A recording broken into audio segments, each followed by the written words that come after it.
আমিনুল ইসলাম, আপনি লিখেছেন ডায়াবেটিস পরীক্ষার সময় সামান্য রক্ত বের করা হয়, রোজা অবস্থায় ডায়াবেটিস পরীক্ষা করা যাবে কি না?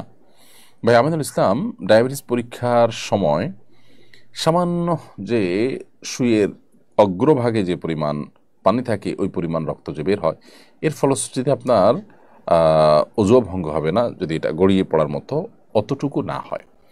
আর যদি বড় এক ফোঁটা হয়, যেটা আসলে গড়িয়ে পড়ার মতো হয়, তাহলে সেক্ষেত্রে রোজা ভঙ্গ হবে। আর রোজা অবস্থাতে এই টেস্ট করলে রোজার কোনো ক্ষতি হবে না, কারণ শরীর থেকে 1, 2, 4, 10 ফোঁটা 20 ফোঁটা এরকম রক্ত পড়লে রোজার কোনো ক্ষতি হয় না। যদি এত বেশি রক্ত পড়ে যার ফলে আসলে রোজাদার ব্যক্তির জন্য রোজা রাখাটা চ্যালেঞ্জিং হয়ে যায়, দুর্বল হয়ে যায়, তাহলে সেটা অ্যাভয়েড করতে শরীয়ত নির্দেশ করেছে, যদি সেটা অ্যাভয়েড করার মতো হয়। তবে আপনার 1 ফোঁটা 2 ফোঁটা রক্ত আপনি নিলেন, অথবা 1 সিরিঞ্জ রক্তই নিলেন, বা 2-4 সিরিঞ্জ রক্ত নিলেন, যেটা আপনি ব্লাড টেস্ট ইত্যাদি করার জন্য, সেক্ষেত্রে এর কারণে রোজার কোনো ক্ষতি হবে না, রোজা রেখে এগুলো করা যাবে ইনশাআল্লাহ তাআলা।